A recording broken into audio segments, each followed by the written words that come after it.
नमस्कार। आज हम कुछ बहुत ही दिलचस्प वैज्ञानिक रिसर्च पे नजर डाल रहे हैं जो परफेक्ट फिटनेस से जुड़ी हैं। बिल्कुल। हमारा मकसद है उन तरीकों को समझना जो वाकई फिटनेस सुधारने में मदद करते हैं। मतलब सिर्फ सुनी सुनाई बातें नहीं। हाँ, और ये जो जानकारी है, ये व्यायाम, डाइट, आराम, यहाँ तक कि मानसिक पहलू सबको कवर करती है। ये सब रिसर्च पर आधारित सुझाव हैं। अच्छा। चलिए इन अहम नुकात का थोड़ा गहराई से तज्जिया करते हैं। हाँ, शुरू करते हैं। तो पहला पॉइंट जो सामने आता है वो ये कि सिर्फ दौड़ना या सिर्फ वजन उठाना काफी नहीं है। नहीं। दोनों का मेल जरूरी है।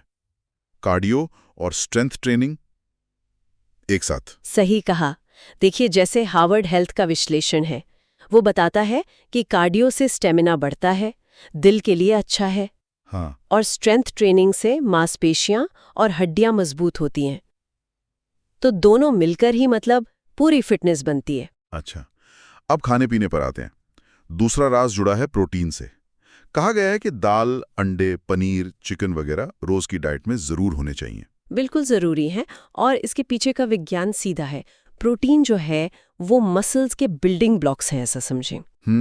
American journal of clinical nutrition की रिसर्च है, वो बताती है कि कसरत के बाद मसल्स की मरम्मत और ग्रोथ के लिए प्रोटीन चाहिए ही चाहिए। मतलब प्रोटीन नहीं तो मसल्स नहीं। हाँ, एक तरह से मेहनत का पूरा फायदा नहीं मिलेगा। ठीक है। और फिटनेस में आराम का क्या रोल है, खासकर नींद का?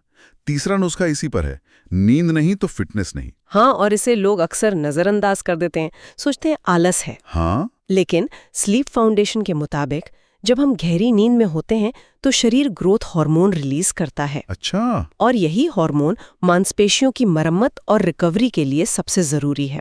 तो अच्छी नींद मतलब अच्छी रिकवरी। ये तो बहुत जरूरी बात है। अच्छा, पानी के बारे में क्या है? चौथा नुस्खा है पानी पीने पर, खासकर वर्कआउट के दौरान। हाँ, ये सिर्फ प्यास बुझाने के लिए नहीं है। मेयो क्लिनिक साफ कहता है कि हल्का सा भी डिहाइड्रेशन होना तो थकान बढ़ जाती है, एकाग्रता कम हो जाती है। ओह। तो पानी आपके प्रदर्शन और दिमागी तेजी दोनों के लिए महत्वपूर्ण है। ठीक है, आगे बढ़ते हैं।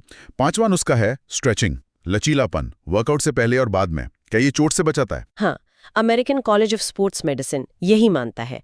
नियमित स्ट्रेचिंग से मांसपेशियां लचीली रहती हैं, जोड़ों का मूवमेंट बढ़िया रहता है। तो मोच वगैरह का खतरा कम होता है? बिल्कुल, अचानक खिंचाव या चोट का खतरा कम हो जाता है। अगला कॉन्सेप्ट है प्रोग्रेसिव ओवरलोड। सुनने में थोड़ा टेक्निकल है। हाँ। मतलब धीरे धीरे लेवल बढ़ाना। हाँ, ये फिटनेस सुधार का आप कह सकते हैं कि मूल सिद्धांत है।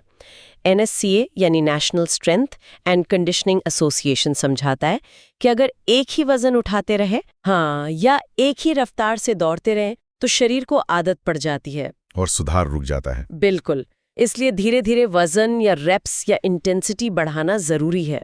इसी को प्रगतिशील अधिभार कहते हैं। समझ गया। सातवां नुस्खा थोड़ा अलग है, मानसिक ध्यान। मतलब कसरत करते वक्त फोन नहीं, पूरा ध्यान अपनी बॉडी पर, माइंडफुल वर्कआउट। ये बहुत दिलचस्प है। फ्रंटियर्स इन साइकोलॉजी की रिसर्च है, वो कहती है कि जब आप मानसिक रूप से कसरत से जुड़े होते हैं, अपनी सांस पर, मसल्स पर, फॉर्म पर, तो मूवमेंट की क्वालिटी सुधरती है और नतीजे भी बेहतर मिलते हैं।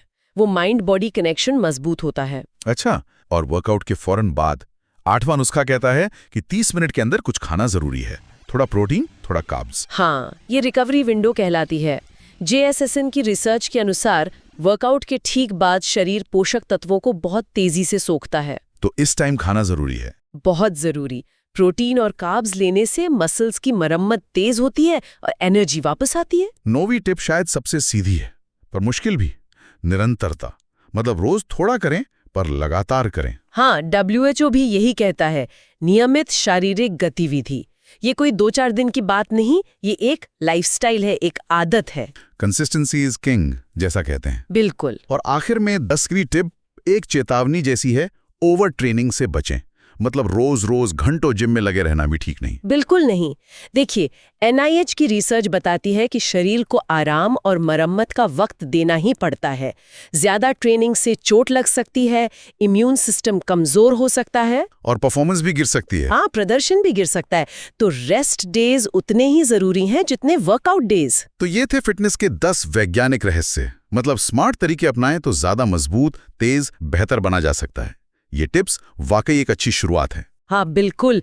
और यहाँ एक सोचने वाली बात ये उठती है कि अच्छा, ये सामान्य सिद्धांत तो हमने जान लिए, पर कोई व्यक्ति इन्हें अपनी खास ज़रूरतों, अपने लक्ष्यों और अपनी शारीरिक सीमाओं के हिसाब से ढालेगा कैसे, ताकि उसे सबसे ज़्यादा फायदा मिले? हाँ, पर्सनलाइजेशन। वही, व्यक्तिगत अनुकूलन कैसे किया जाए, ये शायद असली सवाल है जिस पर सोचने की ज़रूरत है।